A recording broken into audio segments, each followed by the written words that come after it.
గౌరవనీయులు శ్రీ రేవంత్ రెడ్డి గారికి,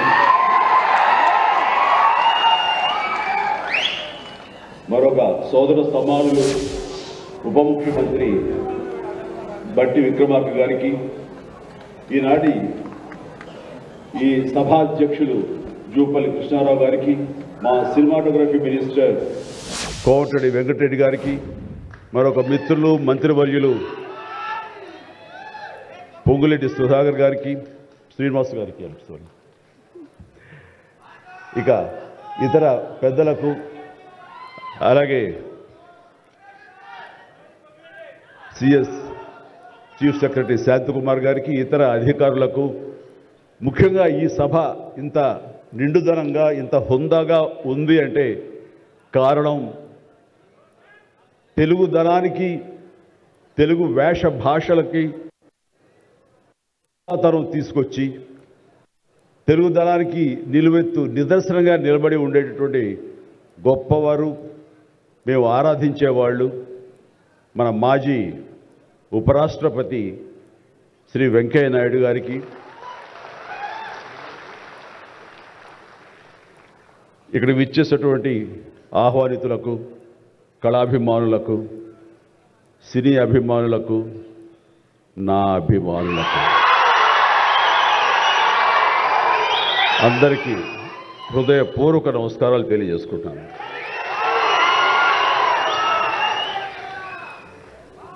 నాకు నిజంగా మా ఇంట్లో అడిగారు, పద్మవిభూషణ్ అవార్డు అనౌన్స్ చేయగానే చాలా ఆనందంగా, ఎంత ఆనందపడుతున్నారు ఏంటంటే, నిజంగా పద్మభూషణ్ అవార్డు వచ్చినప్పుడు నాకు ఉన్న ఆనందం అంతా ఇంత కాదు.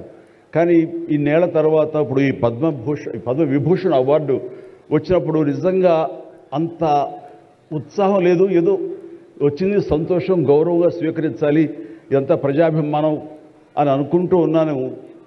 కానీ ఆ తర్వాత తరలి వచ్చేటువంటి వివిధ ప్రాంతాల నుంచి మనుషులు కానివ్వండి, వ్యక్తులు, అభిమానులు, సినిమా పరిశ్రమ నుంచి కానివ్వండి, రకరకాల అసోసియేషన్స్ కానివ్వండి, అలా ఎంతోమంది రాజకీయ ప్రబుద్ధులు కానివ్వండి, అందరూ గత వారం రోజులుగా ఎడతెరిపి లేకుండా వాళ్ళు ప్రశంసలు కురిపిస్తున్నారంటే ఆ ఆనందం ద్విగుణీకృతమైంది. ఎంతో ఉద్వేగానికి, ఎంతో ఇదిగా అయ్యింది. అవార్డు ఇవ్వని అభిమానం, అవార్డు ఇవ్వని ఉత్సాహం, ప్రోత్సాహం మీ కరతాళ ధ్వనుల ద్వారా, మీ ప్రశంసల ద్వారా ప్రతి ఒక్కళ్ళు మనసారా ఆశీర్వదిస్తుంటే, చాలు ఈ జన్మ, ఇది పూర్వజన్మ సుకృతం, ఎప్పుడో చూసుకున్న పుణ్యఫలం, మా అమ్మానాన్నలు వాళ్ళకి జన్మించేందుకు వాళ్ళు చేసిన పుణ్యఫలం నాకు ఈ విధంగా సంక్రమించిందంటూ నేను నిజంగా మనసు స్పందించి అలా భావిస్తాను. అదే మీ ముందు ఉంచుతున్నాను. ఇక నాకు తెలిసి ప్రప్రథమంగా అవార్డులు అనౌన్స్ చేసిన వెంటనే ఒక ప్రభుత్వం స్పందించి వారికి ఈ రకంగా సన్మానం చెయ్యాలి అనే భావం రావటం అన్నది బహుశా ఎప్పుడు జరగలేదు. ఇదే మొట్టమొదటిసారి జరిగింది. దానికి ప్రధానమైన కారణం యువకులు, డైనమిక్ లీడర్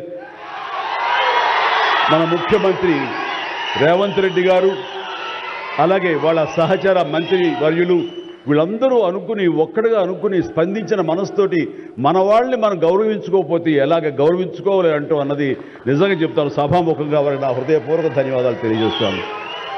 అంటే సన్మానాలకి ఇక్కడ నేను కానీ, మన వెంకయ్యనాయుడు గారు కానీ, ఇతర పద్మ అవార్డీస్ కానీ ఎవరు కొత్త ఏం కాదు. వాళ్ళు రకరకాలుగా విధాలుగా వాళ్ళు సన్మానించబడుతూ ఉంటారు. కానీ సరిగ్గా ఇలాంటి సమయంలో ప్రభుత్వం ముందుకు రావడం అన్నది వారు ఈ కళాకారులకి, కళలకి వారు ఇస్తున్న ప్రాముఖ్యతకి నిజంగా మనస్సు స్పందించి నేను నా అభినందనలు తెలియజేస్తున్నాను.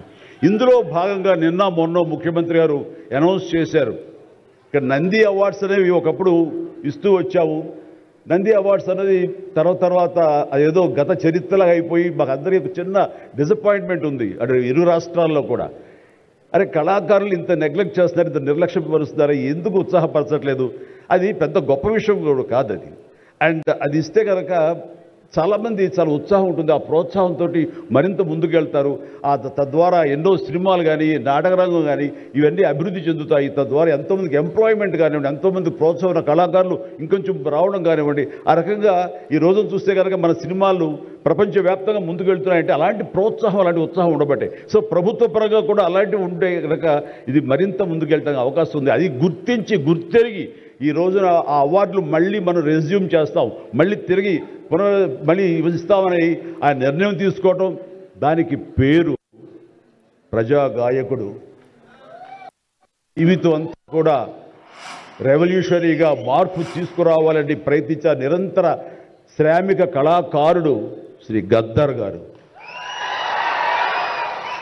గద్దర్ గారి పేరున అవార్డులు ఇవ్వటం అన్నది ఎంతో సముచితం, ఎంతో ఆనందం, ఎంతో ముదాహం. అలాంటి నిర్ణయం తీసుకున్నటువంటి మా ముఖ్యమంత్రి రేవంత్ రెడ్డి గారికి, వారి సహచర్యులకి నేను మనస్ఫూర్తిగా నా హృదయ ధన్యవాదాలు ఈ సభాముఖంగా తెలియజేస్తున్నాను.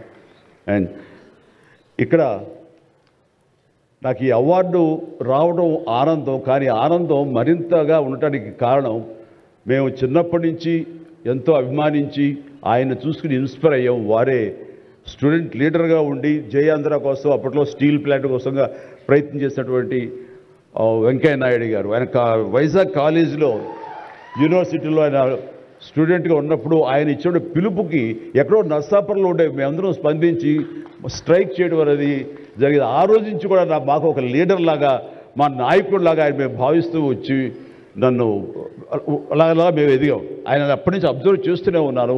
ఆయన వాగ్ధాటికి నేను పెద్ద ఫ్యాన్ని. ఆయన మాట్లాడే మాటలు అలాగా నోరు వెళ్ళగట్టి చూస్తుంటాను.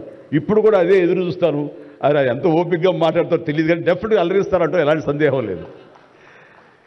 సో ఆ రోజు నుంచి ఈ రోజు వరకు కూడాను ఆయన రాజకీయంగా ఒక హుందాతనంతో రియల్ స్టేట్స్మెన్ ఇన్ పాలిటిక్స్ అన్నది ఆయన నిర్మాణాత్మకంగా అలా ముందుకెళ్తూ ఈ రోజున అత్యున్నతమైన పొజిషన్ మాజీ ఉపరాష్ట్రపతిగా ఆయన నిర్వహించి తన బాధ్యతలు చేశారు. కానీ ఆయన ఎప్పుడూ మదనపడుతుంటారు. నాతో కూడా ఆయన షేర్ చేసుకున్నారు.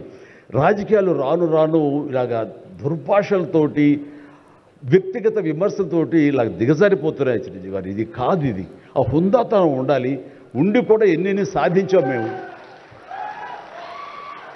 అది ఇదవుతున్నట్టు ఎంత మదన పడుతున్నారంటే వన్ కూర్చున్నప్పుడు ఆయనతో నాతో చెప్పినప్పుడు, ఇప్పుడు కూడా అలాగే అయిపోతుంది. అలా అవ్వకుండా ఉంటే బాగుంటుంది అంటే, అలాంటి అవ్వకుండా ఉంటే బాగుంటుందన్న ప్రయత్నంలో నేను కూడా మిమ్మల్ని ఇన్స్పిరేషన్గా తీసుకుని నేను వెళ్ళినవాడేనండి. కానీ ఆ ధాటికి, ఆ మాటలకి, మాట అనటం ఇది నా వల్ల కాదు, మీలాగనే. కాబట్టి నేటి రాజకీయాల్లో మనం అన్ఫిట్ అంటారా, లేకపోతే మనలాంటి వాళ్ళు ఇలాగా ఎగైన్ ప్రతిసారి ప్రతి చోటని చెబుతూ ఉంటే ప్రజలు వాళ్ళు మోటివేట్ అయ్యి అలా దుర్భాషలాడి రాజకీయంగా వ్యక్తిగతంగా విమర్శ చేసే వాళ్ళని కానీ తిప్పి కొట్టగలిగితే ఖచ్చితంగా మీరనుకున్నది నేను అనుకున్నది జరిగి తీరుతుందండి. ఒక వాజ్పేయి గారు ఆ రోజుల్లో స్టేట్స్మెన్ అంటారు. ఆయనలాగా మళ్ళీ అంత హుందాతనం మళ్ళీ మనం ఈ రోజున మనం వెంకయ్యనాయుడు గారిలో చూస్తున్నాం. అయితే ఆయన రాజకీయంగా కొంచెం విశ్రమించారు కాబట్టి ఈ రోజున ప్రజలే ఆలోచించుకోవాలి. అలాగా నోరు జారే వాళ్ళని, దుర్భాషలాడుతూ వ్యక్తిగత విమర్శలు చేసేవాళ్ళని తిప్పికొట్టే విధంగా నిర్ణయించే శక్తి మీకే ఉన్నది, మీరే నిర్ణయించుకోవాలని చెప్తున్నారు. ఈ రోజున రకరకాల రంగాలకు సంబంధించినటువంటి గొప్ప గొప్ప వ్యక్తులు వాళ్ళు గుర్తింపు వస్తున్నా రాదా అని కాదు, అది వాళ్ళ ఇంట్రెస్ట్ కొద్ది. ఈ రోజున ఇక్కడ ఒక్కొక్కరు శిల్పకళాకారులు ఉన్నారు, అలాగే కొన్ని art forms of village rural సంబంధించిన వాళ్ళు ఉన్నారు, సమయ గారు ఇట్లాగా అలాగే రకరకాల కవులు ఉన్నారు. వీళ్ళందరూ కూడాను ఆ పని చేసుకుంటూ వెళ్ళిపోయి అదే మా జీవితం, అదే మా ధ్యేయం అంటూ అలా ముందుకు వెళ్ళిపోయే దీంట్లో ఈ రోజున ప్రభుత్వాలు గుర్తించి వాళ్ళకి పద్మశ్రీ అవార్డులు ఇవ్వటం అన్నది, పద్మ అవార్డుతో గౌరవించుకోవడం అన్నది ఈ సందర్భంగా నేను వాళ్ళ గుర్తించినటువంటి భారత కేంద్ర ప్రభుత్వానికి నేను మనస్ఫూర్తిగా నా అభినందనలు తెలియజేస్తాను, నా సంతోషాన్ని వ్యక్తపరుస్తాను. దీనికి మరీ ముఖ్యంగా మన ప్రియతమ నరేంద్ర మోడీ గారు ప్రధానమంత్రి, ఆయన దీన్ని గుర్తించి అలాగా ఇవ్వడం జరిగింది. ఇక్కడ ఒక విషయం చెప్పొచ్చో చెప్పకూడదో తెలియదు, కానీ ఒక విషయం చెప్తాను. మధ్యాహ్నం నాకు అవార్డు మీకు ఇవ్వాలనుకుంటున్నాము, మీ కన్ఫర్మేషన్ కానీ మీ యొక్క ఆమోదం మాకు తెలియాలంటూ హోమ్ డిపార్ట్మెంట్ నుంచి ఫోన్ వచ్చినప్పుడు ఒక షాకు లోన్ అయ్యాను. అప్పటికి ముందు నుంచి స్పెక్యులేషన్స్ ఉన్నాయి, కానీ నాకు ఇవన్నీ కూడా వస్తాయి లేవో అనే దాని మీద ఎప్పుడో మీమాంస ఉండేది నాకు. వాళ్ళు చెప్పగానే సంతోషించాను. సో ఈవినింగ్ ఎన్నింటికి వస్తుందని వాళ్ళు 6-7 o'clock వస్తుంటే అప్పటి నుంచి అలా టీవీలు ముందు కూర్చున్నాను. సో కొంతసేపు చూసేసరికి రాలేదు వచ్చినాయి అని గబగబా నేను సర్దుకొని కూర్చుంటే ముందు పద్మశ్రీ అవార్డులు ఒక 34-36 వచ్చినాయి. ఆ తర్వాత నెక్స్ట్ మందే కదా అనుకుంటూ అందరూ సర్దుగా రెండు పిల్లలు గొడవ చేయకుండా కూర్చుంటారే ఇష్యూగా నా పేరు వస్తుంది అంటూ కూర్చాను. అరగంట అయింది రాలేదు, గంట అయింది రాలేదు, గంటన్నర అయింది.